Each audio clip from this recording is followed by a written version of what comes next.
Anak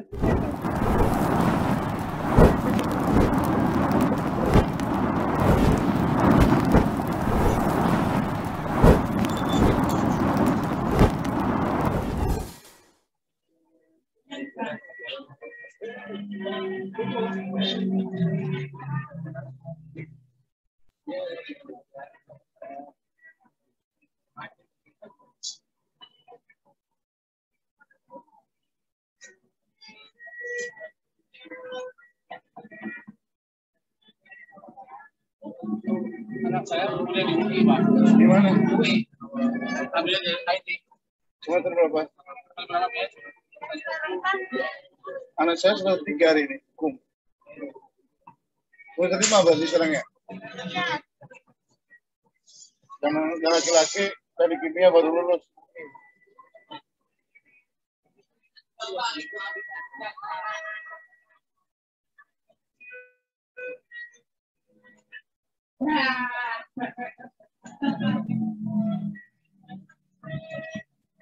Dengan kita ibadah ini menguatkan ekonomi keluarga pertama, ya, tapi ini dasarnya dalam menguatkan ekonomi negara, makanya dua usaha itu harus kita tanamkan. Dan kebalik-balikan itu harus kita tanamkan juga. Mungkin hari ini akan saya ngasih materi, dan saya akan perkenalkan juga. Saya nama Kasep Muhammad Sunandar atau Ferry Zonati. Ya. Mungkin salam kenal semuanya yang belum kenal. Nah, ini kiat-kiat wirausaha yang saya alami tentunya tidak mudah. Kita harus bisa menjadi kewirausahaan, entrepreneurship. Satu adalah kemampuan dan kemauan seseorang untuk berisiko dengan menginvestasikan dan mentaruhkan waktu, uang, dan usaha untuk memulai suatu perusahaan dan menjadikan berhasil. Nah, ini adalah kunci-kuncinya. Ya kan? Bila mana kita mau berhasil, ya, satu adalah unsur pengetahuan atau ilmu. Nah, kita harus bisa menguasai ilmu tentunya. Nah, ilmu itu sangat penting. Ya. Bagaimanapun kita melangkah harus punya ilmu. Jangan asal cuman berani, ya, tapi ilmu tidak ada ilmunya.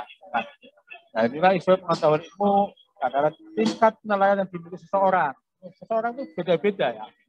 Dari unsur pengetahuan itu beda-beda. Ada cepat dan lambat. Nah, tapi yang membuatkan adalah jiwa. Kalau jiwa kita sudah kuat tentunya, ya, unsur pengetahuan kita juga akan lebih tinggi. Ya. Makanya harus kita percaya diri. Nah, kepercayaan diri itu penting. Maaf, agak terganggu. Pengetahuan itu penting, makanya pengetahuan itu dari unsurnya adalah keterampilan. Keterampilan ini bisa diperoleh melalui latihan atau pengalaman kerja nyata. Tentunya ini yang ada di PPSB, dan ini tidak diperoleh di dalam akademis. Ini diperoleh melalui latihan atau pengalaman kerja. Maka saya sebagai owner atau sebagai wirausaha ya kan, harus bisa membimbing dan biar karyawan kita ini bisa menyerap ilmu. Dan maka sudah layaknya kita juga bertanggung jawab ya, untuk mengembangkan ilmunya beliau. Maka kalau saya punya karyawan itu, saya kasih tantangan. Kamu di sini cari ilmu, apa cari gaji? Itu tantangan itu mungkin banyak yang menjawab, sebagian dari anggota ada yang menjawab cari gaji. Atau paling tidak menanyakan gajinya berapa. Ya kan? Nah, disitulah langsung saya stop. Udah, kalau kamu cari gaji, masuklah di perusahaan yang tinggi. Masuklah di perusahaan yang benefit. Nah, perusahaan juga akan menanyakan, keahlian kamu itu apa? Nah, disinilah kita mengembleng dari awal orang untuk menjadi entrepreneur atau wirausaha. Nah, tapi begitu dimasukkan dia mencari ilmu, saya akan bimbing dan saya kasih jaminan 3 tahun. Nah, makanya dari unsur pengetahuan itulah kita juga harus mendorong, ya kan? Semua ya kan? Karyawan untuk semua karyawan untuk termotivasi. Nah, yang ketiga adalah unsur sikap mental. Mental itu juga. Makanya setiap orang kalau saya suruh sudah merasa tidak mampu, saya nggak bisa. Jadi mental beliau adalah mental yang lemah atau bukan mental berusaha. Tapi kalau saya kasih tantangan, kamu bisa masak nggak? Ya jawab bisa. Ini berarti mental pengusaha atau mental cari ilmu yang sesungguhnya. Nah, makanya dari unsur inilah yang sangat penting bagi kita sendiri dan atau backup karyawan kita untuk berusaha. Contoh adalah saya sudah memiliki 9 cabang, tapi itu bukan dimiliki saya seutuhnya. Nah, saya hanya memiliki 4 yang seperti ini, tentunya saudara bisa melihat. Ini yang dimiliki saya. Nah, ini hanya 4. Yang 15 itu adalah mantan-mantan karyawan saya atau ponakan. Ini adalah banyak keponakan. Ponakan saya sudah ada 8 ponakan yang sukses. Tentunya sudah menyalip juga. Nah, karena saya dari awal saya mulai menjadi atau wirausaha. Nah, mental inilah yang sangat penting tentunya. Yang saya bisa melihat untuk ini orang akan sukses dan tidaknya adalah di mental. Yang keempat adalah unsur kewaspadaan. Unsur kewaspadaan adalah merupakan panduan antar unsur pengetahuan dan sikap mental dalam menghadapi keadaan di masa yang akan datang. Nah, jadi inilah unsur yang paling utama sebenarnya, ya kan, waspada. Waspada itu gimana? Waspada adalah penghitungan atau manajemen dari usahanya sendiri. Nah, paling tidak mengakumulasi pendanaannya, mengakumulasi sebagai di dalam manajemen keuangannya. Nah, itu harus dipelajari juga. Jadi banyak juga warung yang ramai atau usaha yang ramai, tapi mereka itu lalai. Nah, sama juga mental jiwa usaha yang akan datang. Nah, inilah yang terjadi. Nah, kita tadi sudah berbincang dengan Pak Dr. Ali. Dan ini adalah pandemi. Nah, di dalam pandemi ini juga banyak pengusaha-pengusaha besar maupun kecil itu hancur ataupun tutup. Ya. Tapi saya alhamdulillah saya selalu menguatkan ya, pada teman-teman yang dipakaikan dalam siput, karena saya sendiri sebagai naungannya, ketua umumnya, jadi saya selalu mendorong kesemangatan teman-teman dan juga ponakan-ponakan saya, dan jangan ambil keputusan itu menyerah. Nah, dari situlah mungkin dari 1, 2, 3, 4 unsur itu sangat penting untuk menjadi kewirausahaan. Nah, makanya dengan pengembangan seperti itu, dengan punya ilmu seperti itu, dan kita akhirnya menguatkan banyak tantangan kita bisa melewati. Nah, banyak tantangan-tantangan yang kita berusaha itu sangat luar biasa tentunya. Nah, tantangan dari antar pesaing, nah, tapi sebenarnya persaingan itu bukan tantangan atau bukan semata itu melemahkan, cuma menguatkan. Nah, tantangan itulah yang menguatkan kita untuk tetap bersemangat berusaha. Yang berikutnya ya, ini tadi unsur-unsur dari mental. Nah, terus apa lagi yang harus kita punya sebagai usaha? Adalah memiliki memiliki emosi yang utuh membayangkan tujuan usaha. Nah, jadi kalau punya usaha itu harus kuat, emosionalnya itu harus diredam, jangan sama mental kalau mudah menyerah. Nah, banyak teman-teman atau mungkin pengusaha yang baru tumbuh, ya kan, itu diajak sepi 1 sampai 1 minggu itu udah nyerah, langsung nutup. Nah, mungkin akan saya ceritakan juga mana saya membangun usaha ini tidak mudah. Nah, saya berjuang dari awal nol.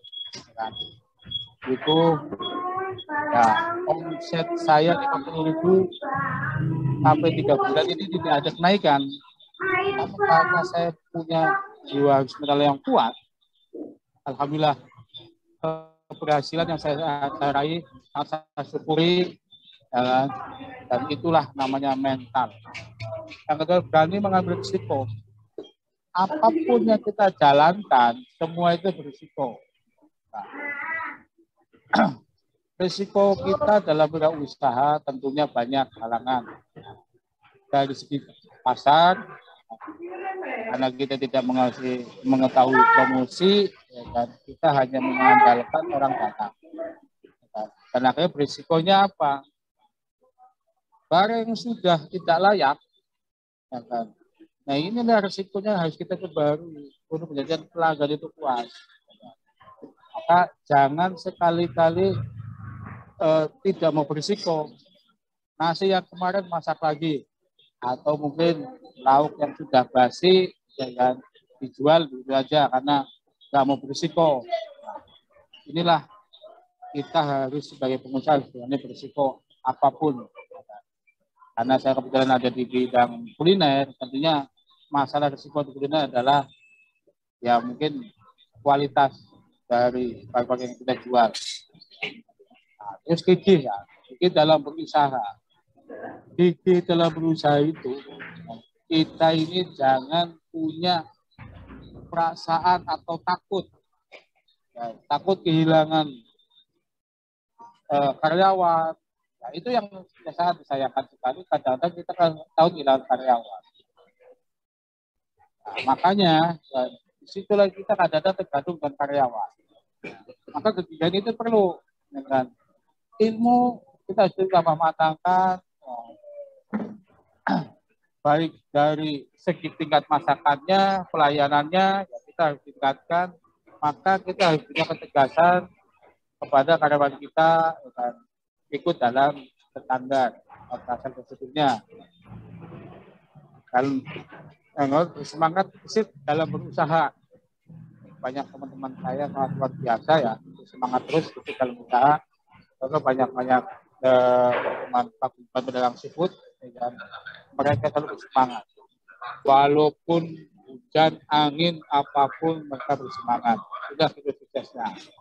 Kalau percaya diri sendiri, jadi kepercayaan itu sangat perlu, karena bagaimanapun kalau kita percaya diri bahwa masakan kita enak, dan tentu itu akan menjadi kepercayaan diri yang kuat. Dan terus ya, ini berusaha meningkatkan pengetahuan.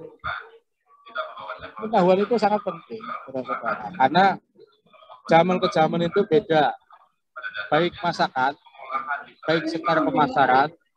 Nah, sekarang sudah dialami di era digitalisasi. Digitalisasi ini adalah banyak online, ya, pesanan online. Inilah meningkatkan pengetahuan. Jangan cuma mengandalkan orang datang, begitu pandemi menimpa, kita tidak tahu digitalisasi. Akhirnya kita ini sangat dirugikan. Yang lainnya laku, akhirnya karena tidak mengikuti era digitalisasi, hanya mengandalkan orang datang. Kemarin begitu ada aturan PPKM, kita jam 8 sudah suruh tutup, bahkan dibatasi satu warung hanya 3 atau 5 orang. Tentunya ini sangat merugikan. Alhamdulillah selama PPKM tetap berlanjut usaha, walaupun saya tutup tenda, saya masih bisa menerima orderan atau pesanan yang datang. Jadi pengetahuan ini sangat penting, saudara. Kalaupun tidak mengerti atau gaptek, kan banyak karyawan yang bisa, banyak anak-anak kita yang bisa. Yang penting kita adalah berusaha mengetahui di era zaman digital. Dan yang keempat adalah memiliki kemampuan untuk memimpin. Nah, jiwa memimpin itu penting. Kebijakan kita sebagai pemimpin itu penting. Bagaimanapun karyawan atau dibilang kalau bahasa istilah belakang itu adalah buah, kita harus bisa memimpin, membimbing. Maka bimbingan inilah yang sangat penting, dan orang itu akan sungkan atau segan atau akan menghormati. Saat kita dihormati, jangan merasa ego. Kita rangkul dengan persaudaraan. Kita selalu menegur, dan karyawan itu dengan bahasa saudara atau mungkin ponakan. Sayang, dipanggil Dung. Nah, bahasa Dungnya itu adalah bahasa Jawa, bahasa kasih sayang. Nah, Dung, pimen, pun masak kok di sana, kayak gini rasanya. Ya. Kamu coba apa yang kurang. Nah, dengan seperti itu, beliau sadar dengan sendiri kesalahan itu.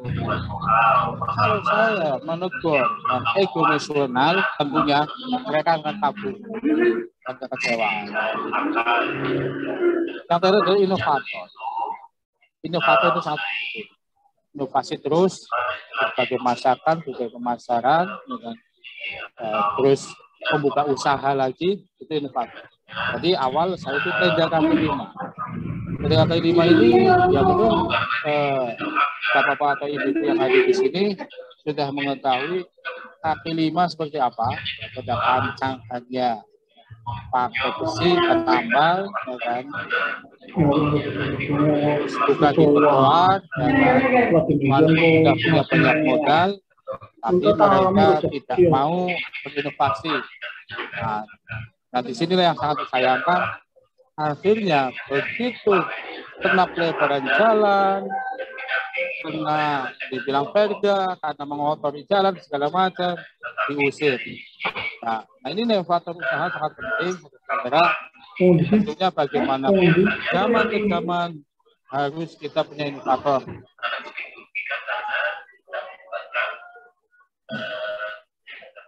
Inilah fungsi yang dilakukan seorang berusaha adalah modifikasi kesempatan. Kesempatan itu tidak bisa diulang 1, 2 atau 3 kali. Hanya setiap ada kesempatan, jangan kita tarik kesempatan itu. Harus kita ambil kesempatan. Nah, salah satu adalah banyak menawari kerjasama. Nah, ini yang disayangkan di sini teman-teman PPSB ini alhamdulillah sebenarnya. Nah, ini mandiri semua, tapi kadang-kadang kurang mengambil kesempatan karena banyak yang dilewatkan dalam pertama. Mungkin ada ketakutan atau tidak bisa manajemen. Tentunya lah kesempatan ini nanti kita belajar bareng, ya kan? Biar kita makin berkembang. Di dalam era digitalisasi ini, ya kan, kita ambil semua kesempatan itu.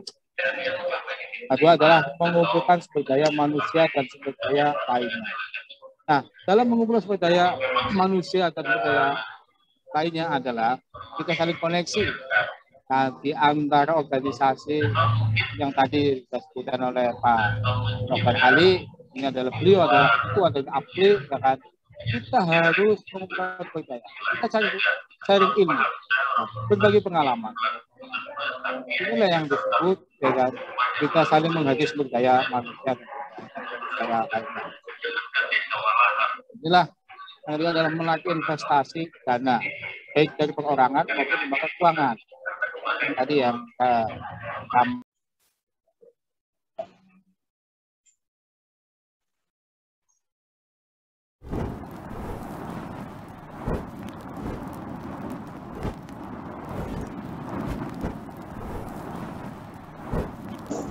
monggo, Ferry dilanjut. Presentasinya Bapak. Ya. Sudah direkam, Pak? Ya, terima kasih Pak Dokter. Ini terima kasih atas waktunya Pak Dokter Ali. Mohon maaf teman-teman yang sudah bergabung, tadi ada teknis. Mari kita akan saya lanjutkan kembali. Dan tadi sudah ada di poin ini kewirausahaan itu kewirausahaan dalam dimulai melalui beberapa cara. Satu, meneruskan usaha orang tua, atau mungkin ini dari orang tua turun kepada anak, dengan hal ini sangat penting. Anak itu dibimbing, ya kan, untuk bisa melanjutkan.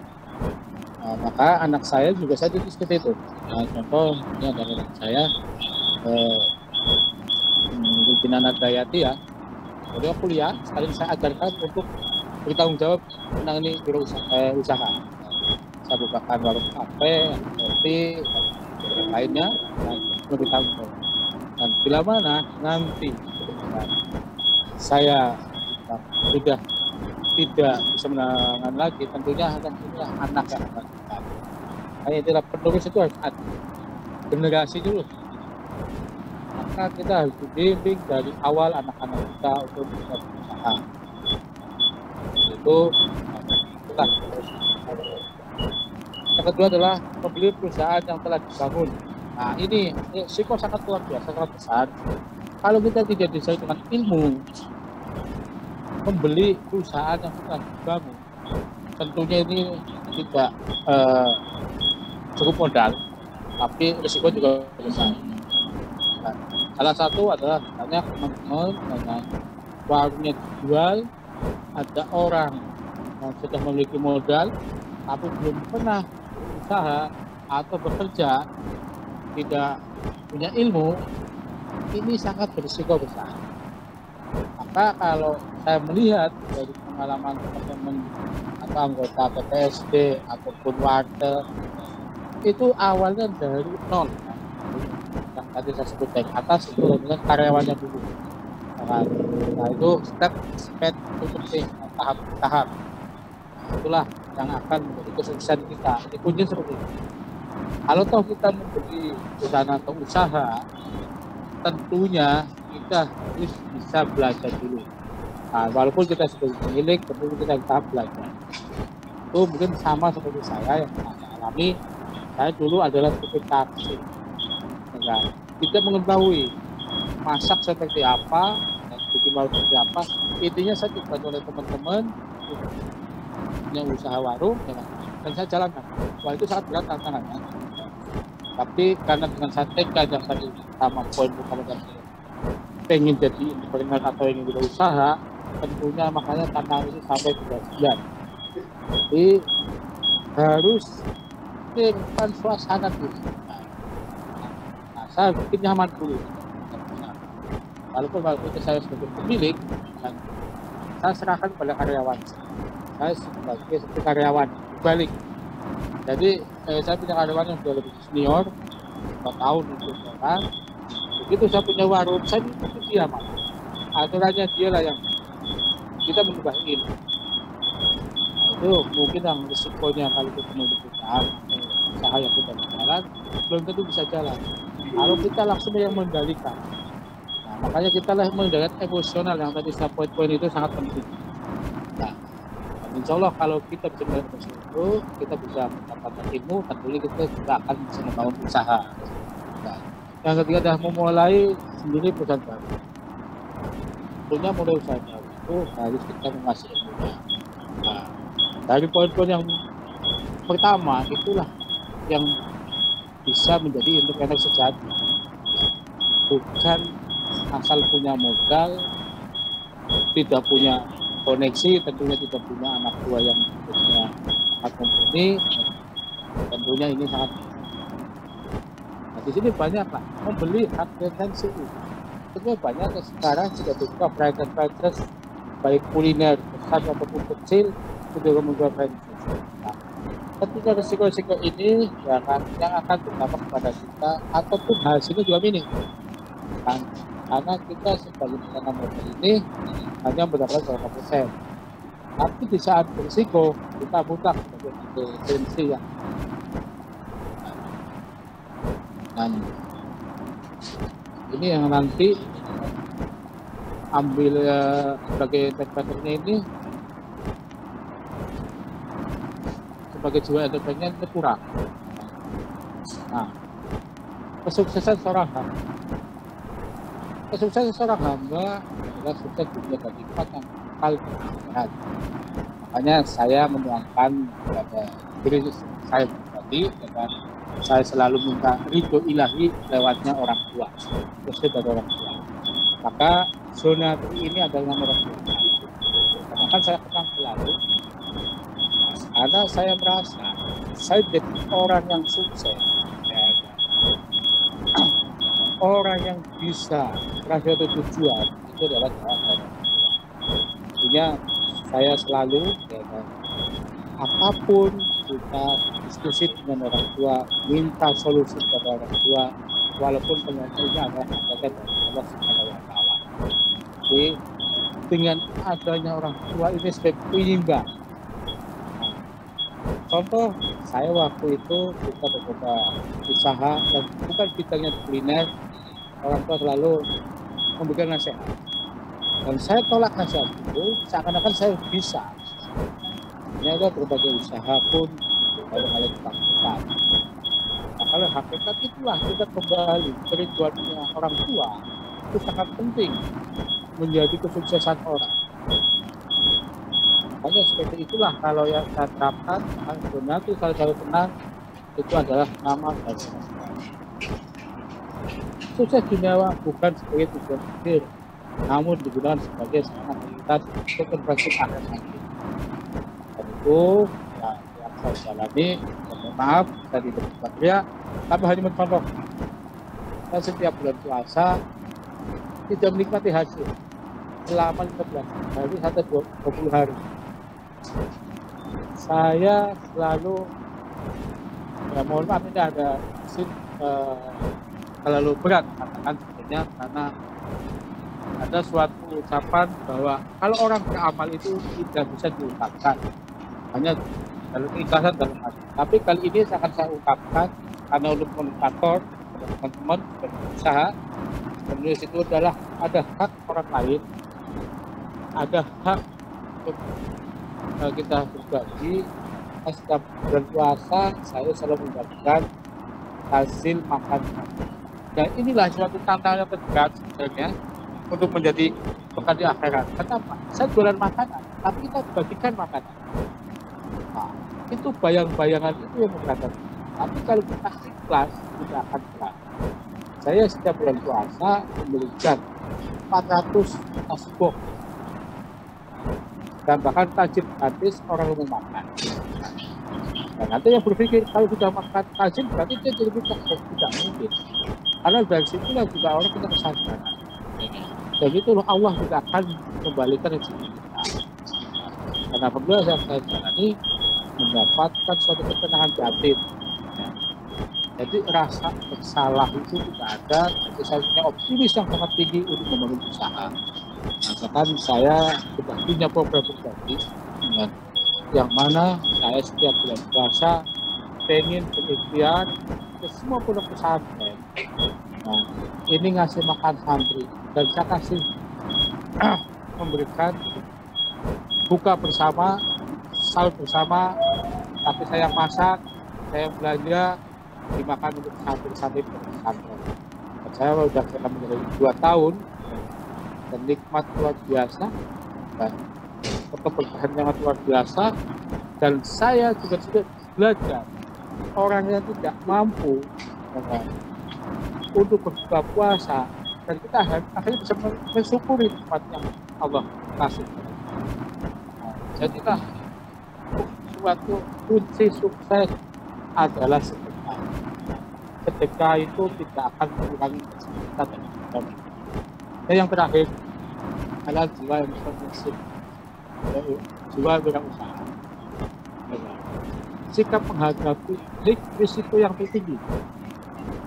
Sebenarnya risiko yang tertinggi adalah ilmu, kemampuan, dan tantangan. Kalau kita sudah ada 3 kunci itu, kita insya Allah akan sukses. Tapi kalau dibikin rasa takut, tentunya ya, ini akan menjadi bayang-bayang ketakutan.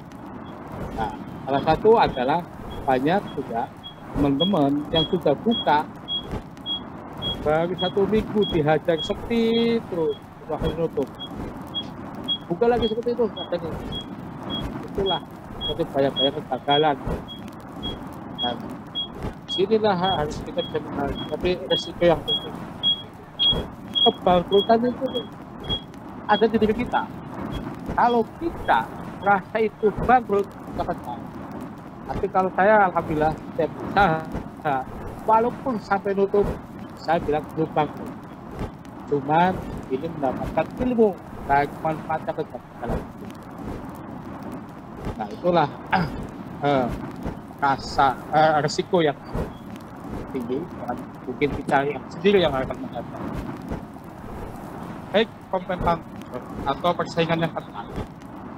Persaingan ketat itu kan, bukan suatu kegagalan dalam usaha, tapi suatu tantangan kan, yang akan kita naik kelas.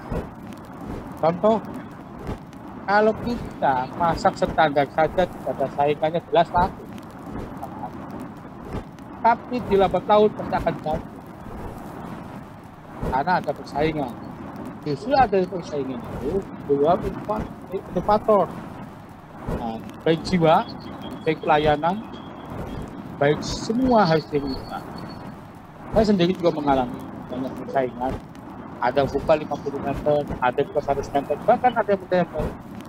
Tapi kita tidak boleh takut dengan persaingan. Artinya kita justru belajar menggali ilmuwan kita untuk bisa bertahan.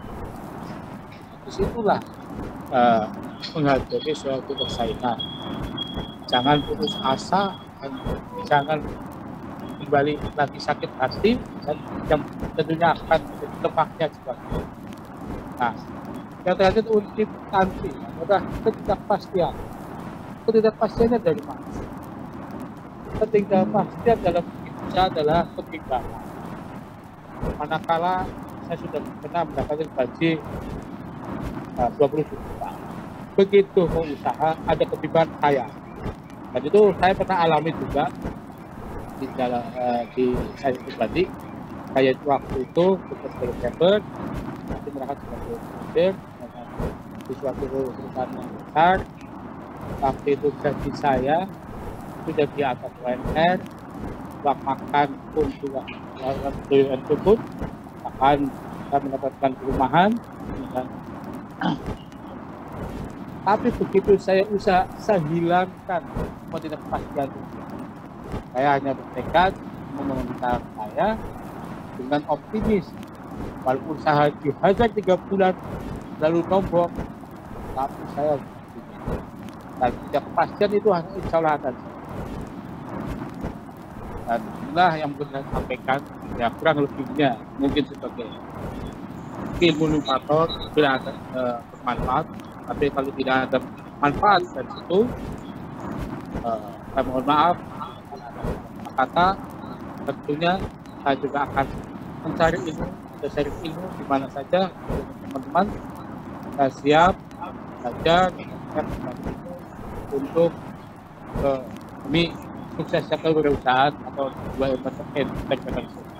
Dan inilah saya menemukan kali yang nanti akan mematangkan dua saya untuk organisasi, kedua juga untuk kemajuan usaha kita bersama, apalagi beliau adalah ketua dari APRI, Asosiasi Pedagang Kaki Lima Indonesia, yang itulah akan lebih luas namanya pemikiran beliau. Dan saya pribadi mengucapkan banyak terima kasih atas pemikiran beliau, motivasinya ini dari langkah-langkah kita untuk menguatkan bangsa. Ya silakan Pak Dokter, saya sekian.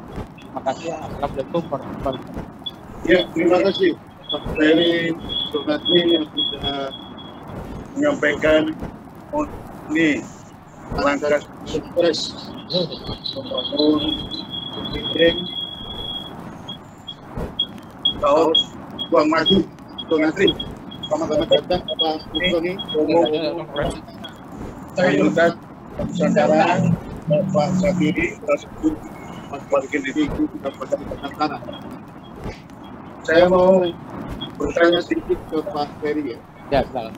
Pak Ferry, dalam menghadapi situasi dan hari ini yang mana sudah besar UMKM termasuk kuliner akibat kebijakan PSBB, PKM, PMKM darurat, PMKM level 1, level 4 yang sudah berjalan 1 tahun setengah.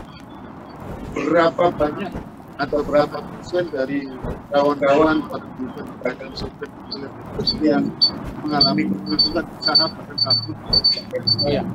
Terima kasih Pak. Saya akan berlanjut melalui adalah di lengkap juga saya pedagang seafood penyelenggaraan bus yang mana telah dilatih oleh Bupati, dan alhamdulillah wadah ini adalah wadah khusus dalam disebut pecel lele bus. Ya, saya yang terhormat nih ada Pak Haji Mukroni, kemudian adalah ketua dari Wantara, dan dia lebih senior dari saya, tapi alhamdulillah saya didampingi oleh beliau dimanapun saya aktivitas, dan saling berbagi ilmu. Alhamdulillah Pak Proponil